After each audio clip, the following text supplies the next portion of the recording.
नमस्कार विद्यार्थी मित्रांनो, आज आपण पाहणार आहोत इयत्ता 9वी भूगोल विषयातील घटक क्रमांक 3 बाह्य प्रक्रिया भाग 1। याच्यामध्ये पहा,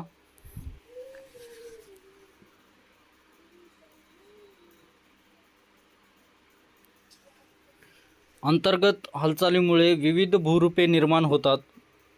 भूपृष्ठावरील अनेक प्रक्रियामुळे भूरूपांची निर्मिती व ह्रास अव्याहतपणे होत असतो।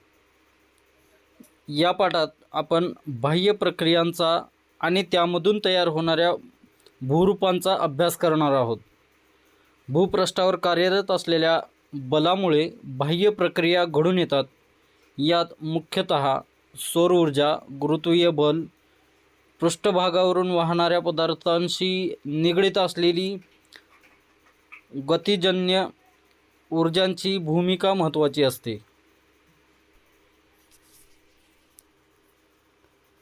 परत अंतर्गत हालचालीमुळे पृथ्वीवर निर्माण होणारी भूरूपे ही प्राथमिक व द्वितीयक भूरूपे म्हणून ओळखली जातात। उदाहरणार्थ खंड, पर्वत, पठार, मैदाने इत्यादी। याच्यामध्ये बाह्य प्रक्रियेतील विदारण, खनन, वहन, संचयन इत्यादीमुळे प्राथमिक व द्वितीयक भूरूपात बदल होऊन त्यापासून तृतीयक स्वरूपाची भूरूपे तयार होतात। उदाहरणार्थ वाळूच्या टेकड्या, त्रिभुज प्रदेश, यू आकाराची दरी इत्यादी। याच्यामध्ये दिलेली चित्रे पहा, पुढे दिलेली चित्र आहेत। या प्रत्येक चित्रातील खडकांच्या भूरूपांचे निरीक्षण करा। चित्रातील खडक फुटलेले, तडा गेलेले, छिद्रे पडलेले असे दिसतील। एका चित्रात शिल्प विद्रूप झालेले दिसत आहे। यांची अशी अवस्था का झाली असावी याबद्दल विचार करा व तुम्हाला सुचतील ती कारणे थोडक्यात सांगा। तुम्ही शोधलेल्या कारणांची चर्चा करा। तुमची कोणती कारणे संयुक्ती आहेत, स्वतःच्या युक्तीतून येत आहेत, हे शिक्षकांकडून जाणून घ्यायचं आहे। पहा, चित्रे दिलेली आहेत। हे जे चित्र आहे आकृती क्रमांक 3.1 अ, हे जे आहे घुमटाकार टेकडीचे अपवर्णन, कायिक विदारण। त्यानंतर पहा 2 नंबरचं चित्र आकृती क्रमांक 3.1 आ, खंड विखंडन, हे जे आहे कायिक विदारण आहे। त्यानंतर आकृती क्रमांक 3.1 ई, छिन्न भिन्न विदारण, हे पण कायिक विदारण आहे। त्यानंतर आकृती क्रमांक 3.1 ई, भस्मीकरण, रासायनिक विदारण।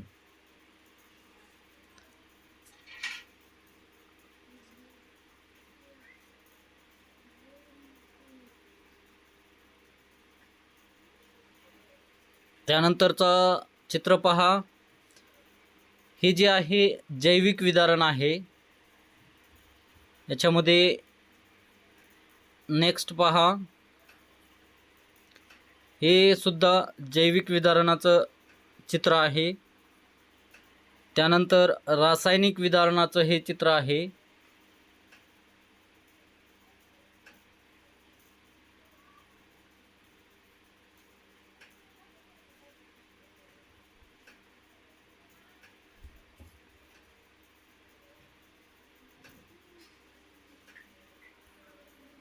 परत रासायनिक विदारणाचं आणखीन एक चित्र क्षार विदारण असंही म्हणता येईल। त्यानंतर भौगोलिक स्पष्टीकरण पहा याच्याविषयी।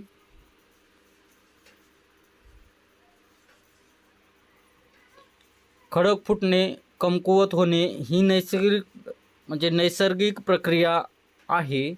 तिला विदारण किंवा अपक्षय असे म्हणतात। कायिक, रासायनिक व जैविक असे विदारणाचे 3 प्रमुख प्रकार केले गेले जातात.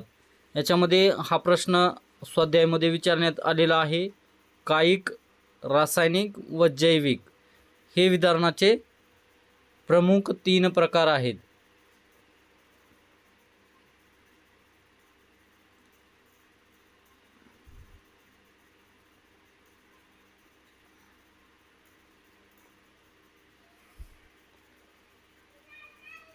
त्यानंतर कोरड्या हवामानाच्या प्रदेशात कायिक विधारणाचा प्रभाव जास्त असतो, तर दमट हवामानाच्या प्रदेशात रासायनिक विधारण प्रामुख्याने दिसते. जैविक विधारण हे सजीवांकडून घडते. त्यानंतर एक प्रयोग आहे, तो करून पाहायचा आहे.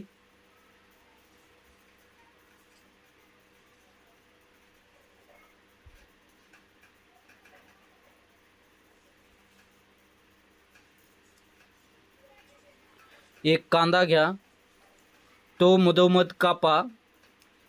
कापलेल्या भागाचे निरीक्षण करा. आता या कांद्याच्या प्रत्येक पापुद्रा वेगळा करण्याचा प्रयत्न करा.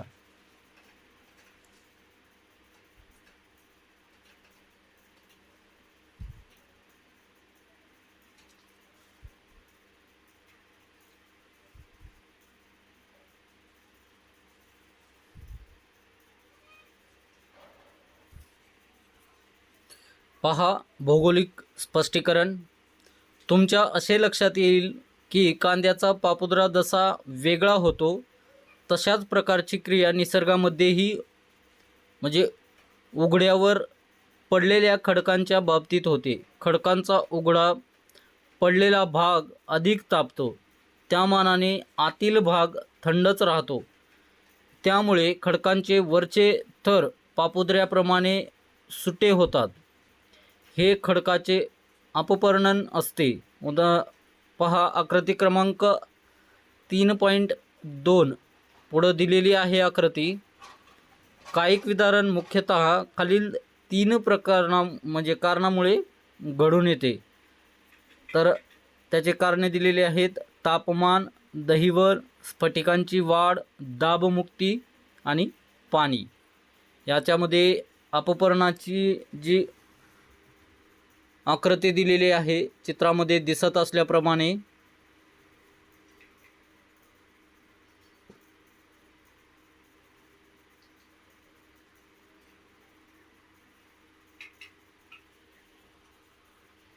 त्यानंतर तापमान. वाढत्या तापमानामुळे खडकातील खनिजे प्रसरण पावतात व तापमान कमी झाल्यावर ती आकुंचन पावतात. अशा सततच्या प्रसरण आकुंचनामुळे खडकातील कणात ताण निर्माण होत असतात. खडकातील प्रत्येक खनिजाचा तापमानाच्या फरकास दिलेला प्रतिसाद वेगवेगळा असतो. काही खनिजे जास्त प्रमाणात प्रसरण पावतात तर काही खनिजे कमी प्रमाणात प्रसरण पावतात. त्यामुळे खडकातील कणामध्ये निर्माण होणारा ताणही कमी जास्त होतो. परिणामी खडकांना तडे जातात व खडक फुटतात. ज्या प्रदेशात दैनंदिन तापमान कक्षा खूप जास्त असते तेथे असे विदारण मोठ्या प्रमाणात होत असते. उदाहरणार्थ पाहिलं तर उष्ण वाळवंटी प्रदेश.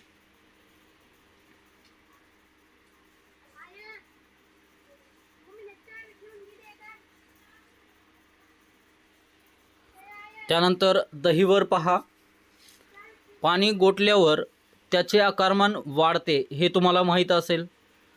ज्या प्रदेशात तापमान काही काळ 0°C कमी असते तेथील खडकातील तडामध्ये साचलेले पाणी गोठल्यावर त्याचा बर्फ होतो, त्याचे आकारमान वाढते. त्यामुळे खडकात ताण निर्माण होतो. खडक छिन्नभिन्न होऊन ते फुटतात. आपण आकृती पाहिलेली आहे स्टार्टिंगलाच छिन्नभिन्न खडकाची. त्यानंतर रासायनिक घटकांची विद्राव्यता आणि स्फटिकांची वाढ. याच्यामध्ये पहा, समुद्रकिनाऱ्यावर जेथे खडकाळ भाग असतो तेथे सागरी कड्यांच्या पायथ्याशी लाटांचे पाणी आढळते. सागरी जलाशयाचे तुषार खडकांवर आपटतात. या क्षारयुक्त पाण्यात खडकातील विद्राव्य घटक मिसळतात. त्यामुळे खडकात छोट्या आकाराची छिद्रे तयार होण्यास सुरुवात होते. हा द्रवीकरणाचा परिणाम आहे. अशा छिद्रातून क्षारयुक्त पाणी साचते. सूर्याच्या उष्णतेमुळे या पाण्याची वाफ होऊन पाणी निघून जाते व पाण्यातील क्षारांचे स्फटिकीकरण घडून येते. स्फटिक जास्त जागा व्यापतात. त्यामुळे खडकात ताण निर्माण होतो. खडकावर छिद्रे तयार होतात. परिणामी खडकांचा पृष्ठभाग मधमाशांच्या पोळ्यासारखा दिसू लागतो. त्याच्यामध्ये पुढं आकृती दिलेली आहे, हे पहा.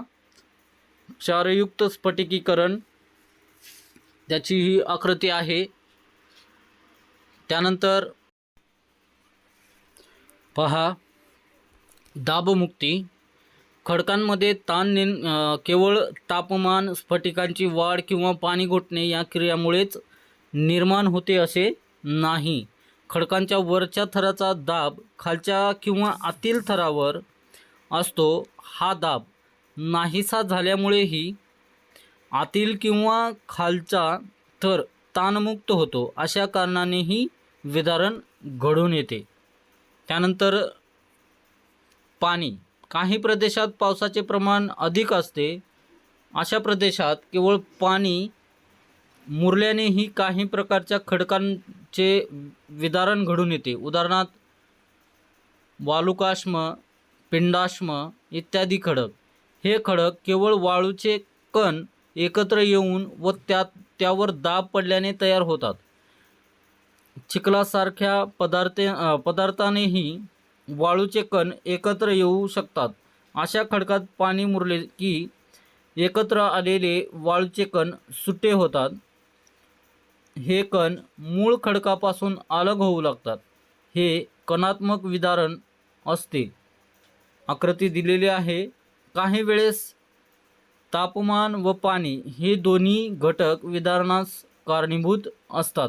तापमान भिन्नतेमुळे खडकांचे आकुंचन प्रसरण होऊन त्यामधील जोड किंवा तडे रुंदावत जातात, म्हणजे रुंदावतात. त्यात पाणी साचून खडकांचे मोठे खंड एकमेकापासून विलग होतात. या विदारणास खंड विखंडन असे म्हणतात. आकृती दिलेली आहे. विद्यार्थी मित्रांनो, आकृती पहा. याच्यामध्ये हे जे आहे कणात्मक विदारण आणि पणविखंडन, म्हणजे याच्यामध्ये दिसत असल्याप्रमाणे कणात्मक विदारण होते. त्यानंतर रासायनिक विदारण.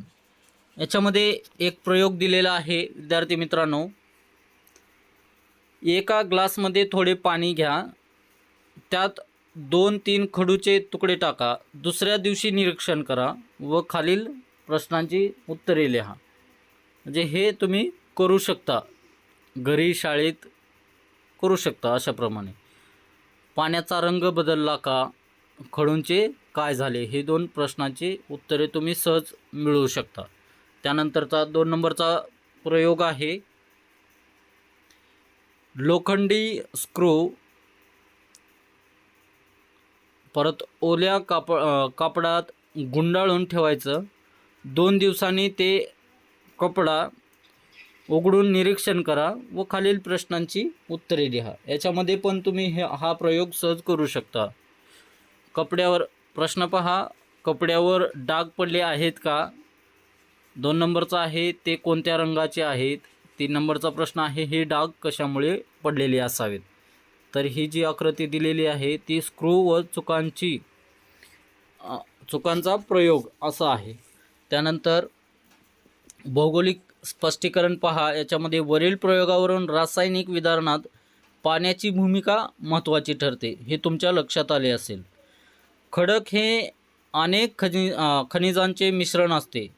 पाणी हे वैश्विक विद्राव्यक समजले जाते. पाण्यामध्ये अनेक पदार्थ सहज विरघळून जातात. पदार्थ विरघळल्यामुळे त्या द्रावणाची विद्राव्यता वाढते आणि पाण्यात सहज विरघळून शकणारे काही पदार्थ अशा द्रावणात विरघळतात. ज्या प्रदेशात पावसाचे प्रमाण जास्त असते तेथे अशा प्रकारच्या क्रिया घडून पुढील प्रमाणे रासायनिक विदारण होते. त्यानंतर कार्बनन. पावसाचे पाणी ढगातून जमिनीवर पडेपर्यंत वातावरणातून प्रवास करत असतात. त्या दरम्यान त्यात हवेतील कार्बन डायऑक्साईड वायू काही प्रमाणात मिसळतो. त्यातून सौम्य कर्बाम्ल तयार होते. अशा आम्लात चुनखडीचे पदार्थ सहज मिसळतात किंवा विरघळतात. उदाहरणार्थ पाणी प्लस कार्बन डायऑक्साईड बरोबर कार्बोनिक आम्ल. त्यानंतरचा भाग द्रवीकरण. मूळ खडकातील काही खनिजे पाण्यात विरघळून पाण्याबरोबर वाहून जातात. त्यातील क्षारापासून रासायनिक अवक्षेपण होऊन चुनखडी तयार होते. उदाहरणार्थ पहा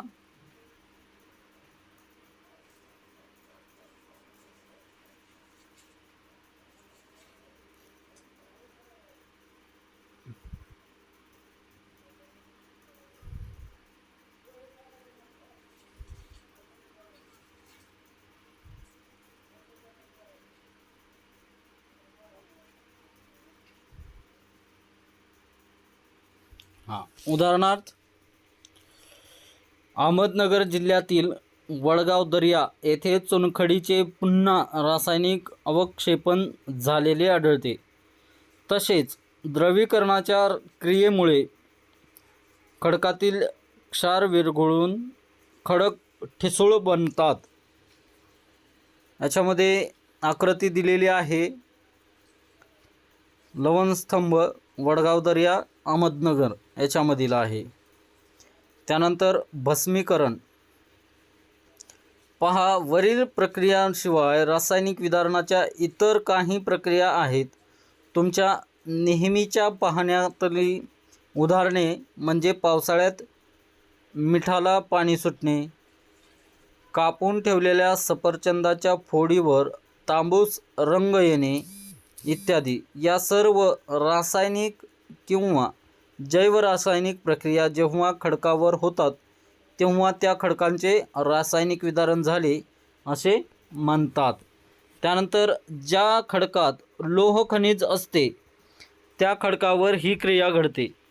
खडकातील लोहाचा पाण्याशी संपर्क आल्याने लोह आणि ऑक्सिजन यांच्यात रासायनिक प्रक्रिया घडून येते. लोहावर गंज येतो. त्यामुळे खडकावर तपकिरी रंगाचा थर तयार होतो.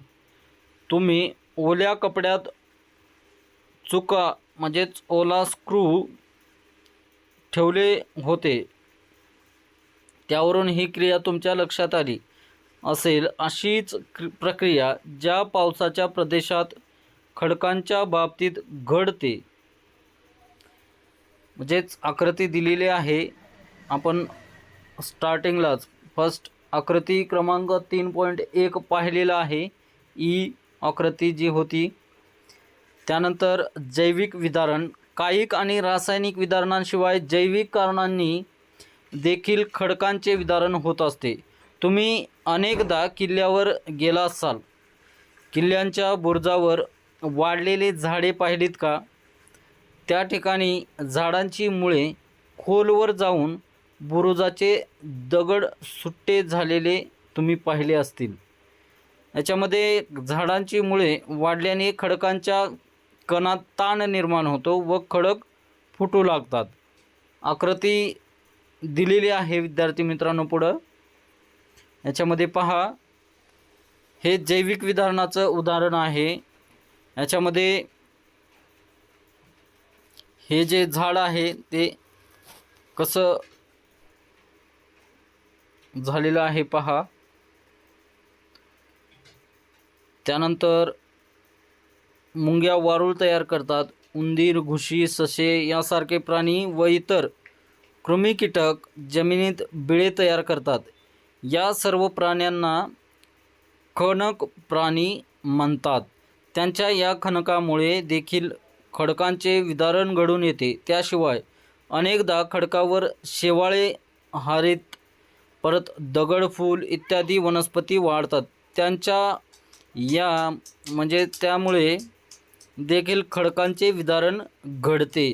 आकृती दिलेली आहे दगडफूल, याच्यामध्ये हे जैविक विदारणाचं हे उदाहरण आहे. त्यानंतर विस्तृत झीज. खडकांचे सुट्टे झालेले तुकडे गुरुत्वीय बलामुळे उताराच्या दिशेने खाली सरकू लागतात आणि उताराच्या पायथ्याशी स्थिरावतात. वर्षानुवर्षे अशी क्रिया घडत असल्याने गेल्याने तीव्र उताराच्या पायथ्याशी हे विदारण तुकडे साचतात. अशा ठिकाणी शंकूच्या आकाराचा ढिगारा तयार होतो. विदारण प्रक्रियेतून सुट्ट्या झालेल्या कणांची हालचाल केवळ गुरुत्वीय बलामुळे तयार होते. या प्रक्रियेला विस्तृत झीज असे म्हणतात. विस्तृत झीज दोन प्रकारे होते. याच्यामध्ये तीव्र उतारावर ती जलद गतीने होते, तर मंद उतारावर ती संत गतीने होते, मंद गतीने होते. त्यानंतर तीव्र गतीने होणारी विस्तृत झीज दरडी कोसळणे, भूस्खलन, जमीन खचणे यासारख्या हालचाली जलद गतीने होतात.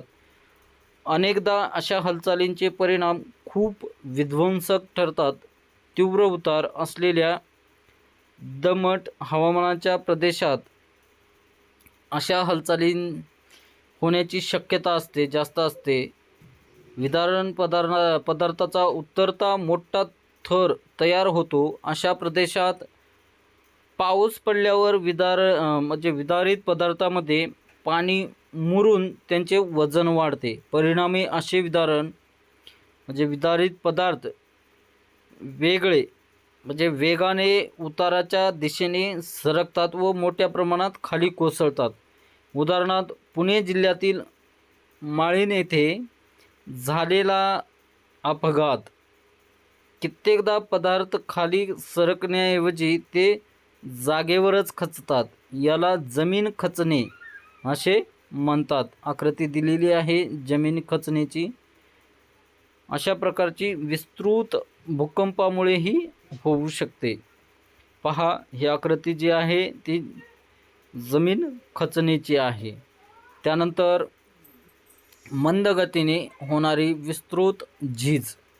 याच्यामध्ये कमी उताराच्या व सर्वसाधारण कोरड्या हवामानाच्या प्रदेशात विस्तृत झीज मंद गतीने होते, संत गतीने होते. यात माती सरकणे ही क्रिया जास्त प्रमाणात होत असते. बर्फाच्छादित जिथं बर्फ आहे त्या प्रदेशाच्या सीमावर्ती भागात उतारावर माती मंद गतीने सरकल्यामुळे उताराला लंबरूप असे लहान लहान बांध तयार होतात. या क्रियेला मातलोट असे म्हणतात. आकृती दिलेली आहे विद्यार्थी मित्रांनो पुढं. हे पहा, दरडी कोसळणे ही जी आकृती आहे ती आहे दरडी कोसळण्याचं उदाहरण आहे. त्यानंतर पहा, ही आकृती भूस्खलनची आहे. आपण पाहिलेलं आहे भूस्खलन कशाला म्हणायचं. त्यानंतर मातलोट हे पण आपण पाहिलेले आहे.